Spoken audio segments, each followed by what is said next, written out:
మాతృదేవో భవ, పితృదేవో భవ. నేను మీ శ్రీధర్.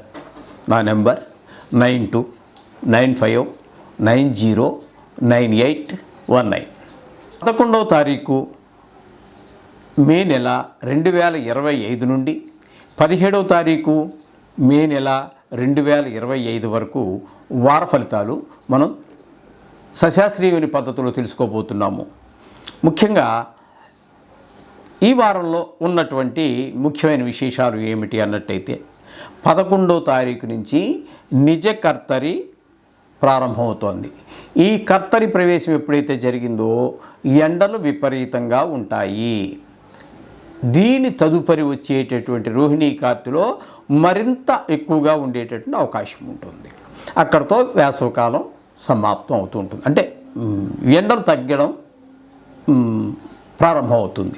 ఇకపోతే 15వ తారీఖున సరస్వతీ నదీ తీరానికి పుష్కరాలు ప్రారంభమవుతూ ఉంటాయి. పుష్కరం అంటే 12 సంవత్సరాలకు ఒకసారి వచ్చేది. ఒక్కొక్క సంవత్సరం ఒక్కొక్క నదికి వస్తూ ఉంటుంది. అలాగే 12 సంవత్సరాల క్రిందట ఇదే సరస్వతీ నదికి పుష్కరాలు వచ్చి ఉంటాయి. ఇప్పుడు ఈ నెలలో 15వ తారీఖున ఈ వారంలో పుష్కరాలు, సరస్వతీ నదికి పుష్కరాలు రాబోతున్నాయి. ఇది ఒక అద్భుతమైనటువంటి అవకాశం. పితృదేవతల తర్పణాలు వదులుకోవటానికి, భక్తిని ముక్తిని సంపాదించుకోవటానికి ఇది ఒక మానవుడికి దేవుడిచ్చినటువంటి వరం. సమస్త దేవతలు అంటే ఏకో విష్ణు అనేటటువంటిది ఉంది. అయితే విష్ణువు ఒకడే కానీ అనేక రూపాల్లో అనేక అవతారాలు ఇచ్చాడని చెబుతూ ఉంటారు కాబట్టి, అలాగే ముక్కోటి దేవతలని చెప్పి అంటూ ఉంటారు కాబట్టి, అంతమంది దేవతలు కూడా ఈ పుష్కరాల సమయంలో ఆ 12 రోజులు ఆ నదిలోనే ఉంటారు అని మనకి పురాణాలు, శాస్త్రాలు ప్రవచనం చేస్తున్నాయి. ఈ 12 రోజులు పరమ పవిత్రమైనటువంటిది వాటిగా భావిస్తూ ఉంటారు. దేశంలోని వారే కాకుండా దేశ విదేశాలలో ఉండేవారు కూడా వచ్చి నదిలో స్నానం చేసి, పెద్దలు మన పితృదేవతలు ఎవరైతే ఉన్నారో వాళ్ళకి పిండ ప్రదానం చేయడం ద్వారా వారికి తృప్తి కలగటము, వారి ఆశీర్వచనాలు మన మీద పడటం ద్వారా మన వంశాభివృద్ధి జరగటము అనేటటువంటిది జరుగుతూ ఉంటుంది ఈ పుష్కరాల సమయంలో. ఇకపోతే 16వ తారీఖున సంకష్ట చతుర్థి అంటారు. దీన్నే సంకటహర చతుర్థి అని కూడా అంటూ ఉంటారు. సంకట అంటే కష్టం, దాన్ని హరించేటటువంటిది విఘ్నేశ్వరుడికి చేస్తూ ఉంటారు. ఇవి ఈ నెలలో ఈ వారంలో మనకి వచ్చేటటువంటి ముఖ్యమైనటువంటి విశేషాలు. తులారాశి వారికి 11వ తారీఖు 5వ నెల 2025 నుండి 17వ తారీఖు 5వ నెల 2025 వరకు ఈ వారం రోజులు గోచార ఫలితాలు ఏ విధంగా ఉన్నాయనేది సశాస్త్రీయమైన పద్ధతిలో తెలుసుకునేటటువంటి ప్రయత్నం చేద్దాము. ఇక్కడ ఈ తులారాశి వారికి రాహుగ్రహ సంచారం తీసుకున్నట్టయితే 6వ స్థానంలో ఒక 5 రోజులు, 5వ స్థానంలో ఒక 2 రోజులు సంచారం చేస్తూ ఉన్నారు. 6వ స్థానంలో సంచారం అంటే మీనరాశిలో సంచారం చేసేటటువంటి 5 రోజులు మీకు శుభప్రదమైనటువంటి ఫలితాలన్నీ కూడా ఇస్తాడు. అంటే ఆరోగ్యం బాగుంటుంది. మీరు ఎవరికైనా డబ్బులు ఇవ్వాల్సి ఉన్నట్టయితే అప్పులు తీర్చేయగలుగుతారు.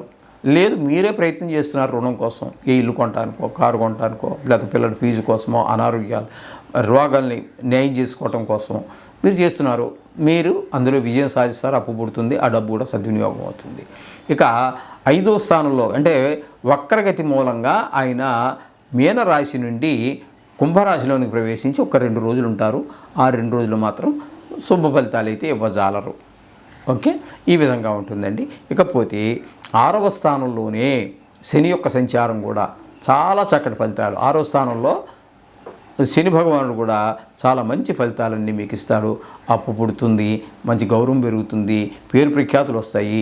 మీకు శత్రువులుగా ఉన్నటువంటి వాళ్ళు కూడా మంచి మిత్రులుగా మారుతారు. అలాగే ఈ విధమైన మంచి మీకు లభించినటువంటి అప్పు కోసం ప్రయత్నిస్తే ఆ అప్పు పుట్టడమే కాకుండా ఆ ధనం కూడా సద్వినియోగం అవుతుంది. ఈ విధమైన ఫలితాలన్నీ కూడా శని భగవానుడి వల్ల మీకు ఏర్పడుతూ ఉంటాయి. ఇకపోతే శుక్రుడు 6వ స్థానంలో యోగించజాలడు. కాబట్టి ఆయన ఇప్పుడు మనం శని గురించి మనం ఏవైతే చెప్పుకున్నామో వాటికి పూర్తి వ్యతిరేకమైన ఫలితాలు ఇస్తూ ఇంకోటి ఏంటంటే ఈ సినిమా రంగంలోనూ, టీవీ రంగంలోనూ, మీడియా సోషల్ మీడియాలోనూ, లేకపోతే ఈ షేర్ మార్కెట్లో పెట్టుబడి పెట్టేటటువంటి వాళ్ళకి, కళారంగాలలో ఉన్నటువంటి వారికి ఈయన ఏ విధమైనటువంటి తోడ్పాటును ఇవ్వజాలడు ఈ వారం రోజులు కూడా. ఈ విధమైన ఫలితాలన్నీ కూడా శుక్రుడు వల్ల కలుగుతున్నాయి.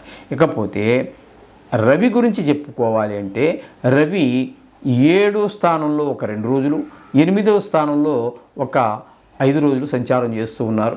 ఈ 2 స్థానాలలోనూ కూడా ఆయన శుభప్రదమైన ఫలితాలు ఉండవు.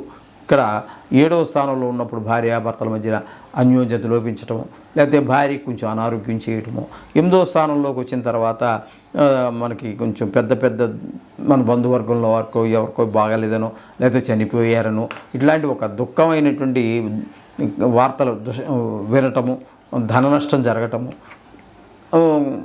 కలహాలు రావటము, మిత్రుడుగా ఉన్న వాడి మధ్యలో కూడా కలహాలు రావటం, ఇట్లాంటివన్నీ జరిగే అవకాశం 8వ స్థానం సంచారం వల్ల జరుగుతుంది. ఇకపోతే 7వ స్థానంలో బుధుని యొక్క సంచారం మాత్రం యోగకారకంగానే ఉంటుంది. ఇక్కడ శని, రాహువు, శుక్రుడు ముగ్గురు కొంచెం వికటించినప్పటికీ 7వ స్థానంలో బుధుడు మాత్రం భార్యాభర్తల మధ్యన అన్యోన్యత ఉండటము, మీరు భాగస్వామ్యంతో ఎవరితోటైనా వ్యాపారం చేస్తుంటే వారి మధ్య చక్కటి ఏకాభిప్రాయం ఏర్పడటము, అలాంటి ఫలితాలన్నీ బుధుడిస్తూ ఉంటాడు. ఇకపోతే భాగ్యస్థానంలో గురువు యొక్క సంచారం వారం అంతా జరుగుతుంది. భాగ్యస్థానంలో గురువు యొక్క సంచారం చాలా అద్భుతమైనటువంటి ఫలితాలన్నీ ఇస్తాడు. అక్కడ మీరు చేసే ఉద్యోగంలో కానీ వృత్తిలో కానీ అన్నిట్లో కూడా చాలా బాగా రాణించేస్తారు. వ్యాపారం కూడా చాలా బాగుంటుంది, లాభాలు ఎక్కువగా వస్తాయి, కీర్తి ప్రతిష్టలు వస్తాయి, అధికారం కూడా ఉంటుంది మీకు. ఈ విధమైన ఫలితాలన్నీ కూడా గురువు భాగ్యస్థానంలో ఉన్నప్పుడు కలగజేస్తాడు. ఇకపోతే దశమస్థానంలో కుజుని యొక్క సంచారం జరుగుతోంది. దశమస్థానంలో కుజుని యొక్క సంచారము శుభప్రదమైనటువంటి ఫలితములను ఇవ్వజాలదు. అంటే అక్కడ ఏ విధమైన దుష్ఫలితాలు కనబడతాయంటే తండ్రి గారి సంబంధించినటువంటి లేదా ఆ వయసులో ఉన్నటువంటి వారికి కొంచెం అనారోగ్యాలు చూపటము, అలాగే దానాలు ధర్మాలు దశకాలు తీర్థయాత్రకు వెళ్ళాలనుకున్నారు అవన్నీ వెళ్ళలేకపోతూ ఉంటారు. కొంచెం వాహన సౌఖ్యం కూడా కరువు అవుతూ ఉంటుంది. అయితే వాహనాలకు ఏదో అస్తమానం రిపేర్ రావటం, ఇంట్లో ఏదో రిపేర్ రావటం, ఉన్న సౌకర్యాలు కూడా అనుభవించకుండా ఏదో చిన్న రిపేర్లు వచ్చి మిమ్మల్ని ఇబ్బంది పెడుతూ ఉంటాయి. ఈ విధమైన ఫలితాలన్నీ కూడా మీకు భాగ్యస్థానంలో కుజుని యొక్క సంచారం వల్ల. ఇక దశమ స్థానంలో కేతు సంచారం కనుక తీసుకున్నట్టయితే ఆయన ఉద్యోగపరంగా మీరు ప్రైవేట్ ఉద్యోగం కావచ్చు, లేకపోతే ప్రభుత్వ ఉద్యోగం కావచ్చు, లేకపోతే ఎక్కడ మీరు ఏదో పని చేస్తూనే ఉంటారు కాబట్టి ఆ పని చేసేటటువంటి ప్రదేశంలో మిమ్మల్ని ఇబ్బందులకు కొన్ని గురి చేస్తూ ఉంటాడు. అదే ఇన్కమ్ ట్యాక్స్ వాళ్ళు రావటము, లేకపోతే మరి సేల్ ట్యాక్స్ వాళ్ళు రావటము, లేకపోతే ఆహార కల్తీలని కొన్ని రంగాల్లో వాళ్ళు కూడా ఉంటారు కదండి.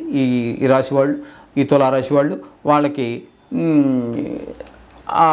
ఆరోగ్య అదే మన నీట్నెస్ లేదనో, హోటల్ మేనేజ్మెంట్ ఇలాంటివి ఏవో హోటల్స్ నడుపుతుంటే వాళ్ళకి శుభ్రత లేదనో ఏవో కేసులు బుక్ చేయటం, ఇట్లాంటి వృత్తిపరమైనటువంటి ఇబ్బందులన్నీ కలగజేసేటువంటి అవకాశం కేతు వల్ల కలుగుతూ ఉంటుంది. ఈ విధంగా ఈ తులారాశి వారికి చెప్పుకోవాలి.